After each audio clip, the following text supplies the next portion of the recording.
avec Fanny Rocher, avec Mathieu Van Overstraten. Mathieu, vous nous emmenez du côté de Tanger avec un magnifique artiste, c'est Matisse. Oui, le personnage principal de cette bande dessinée qui s'appelle Tanger sous la pluie, c'est le peintre Matisse. En janvier 1912, Henri Matisse et sa femme débarquent dans le port de Tanger, au Maroc.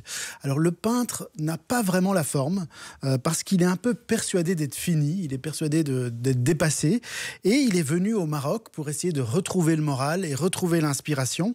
En fait, il veut marcher sur les traces de Delacroix, un autre peintre qui est venu au Maroc quelques dizaines d'années auparavant, et il veut se laisser guider lui aussi par cette fameuse lumière marocaine.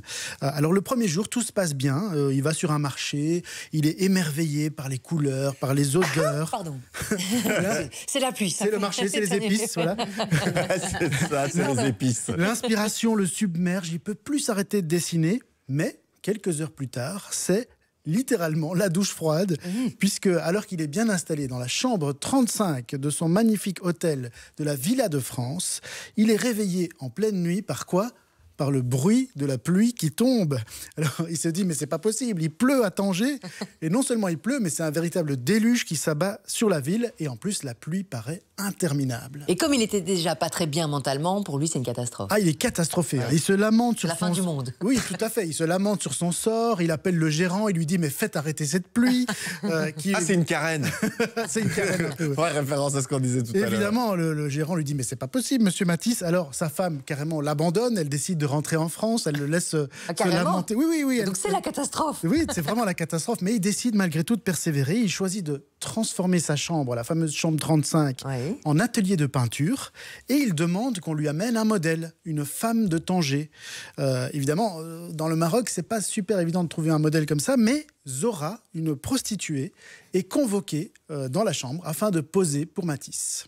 Et là, forcément, on se dit que peut-être qu'il va se passer un truc entre eux. Est-ce que c'est basé sur une histoire vraie ou pas, Mathieu? Oui, alors le point de départ de Tanger sous la pluie est authentique, puisque Matisse a effectivement fait 2 séjours là-bas en 1912 et 1913, et son modèle fétiche était bel et bien une certaine Zora. Vous voyez la peinture là qui s'intitule Zora sur la terrasse, c'est une vraie œuvre de Matisse. Mais à partir de ce point de départ, le scénariste Fabien Grolot et le dessinateur Abdel de Bruxelles, ils ont laissé libre cours à qui invente la pluie. Voilà. Non, la pluie est réelle. La pluie est réelle. Et Zora est vraiment une prostituée. Zora est vraiment une prostituée. Donc les points de départ sont réels, mais après ça, ils laissent évidemment libre cours à leur imagination. Et la force de la BD réside dans la relation très originale entre Matisse et Zora, puisque Zora, elle profite de l'occasion qui lui est offerte d'échapper à son quotidien, et elle décide de capter pleinement l'attention du peintre. Comment est-ce qu'elle va le faire ? En lui racontant des histoires. Donc elle lui raconte des histoires un peu à la manière des 1001 nuits. Et lui, il la peint évidemment, mais en même temps, il est captivé par ce qu'elle raconte. Et on suit en parallèle l'histoire de Matisse à Tanger et l'histoire racontée par Zora, qui est une histoire qui se passe à Bagdad. Vous voyez, un peu une histoire comme avec des sultans et des princesses, un peu comme dans les 1001 nuits. Et ce qui est génial, c'est que du coup, une fois qu'on est plongé dans ce récit de Zora, l'ambiance change du tout au tout aussi dans la bande dessinée. Donc en tant que lecteur, tout comme Matisse, on est transporté par ce qu'elle raconte. Bon, Mathieu, crac-crac ou pas? Je veux dire, forcément, il y a toujours cette relation entre l'artiste et la muse.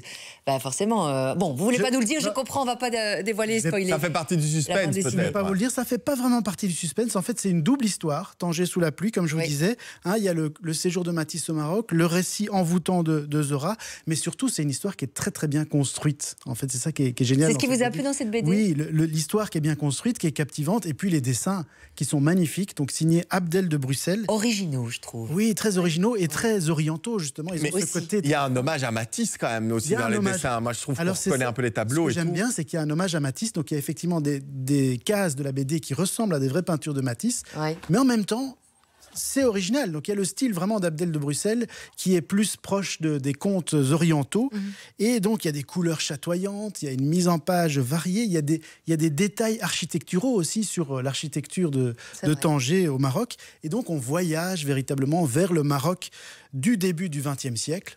Donc c'est vraiment un très très bel album qui, à mon avis, va plaire aussi bien aux amoureux de Matisse, comme vous le disiez, Hugues, les gens qui aiment la peinture de Matisse, ils vont retrouver un peu ce qui fait le charme de sa peinture dans cette BD, mais aussi les amateurs de culture orientale, des Mille et une nuits, de Tanger, du Maroc.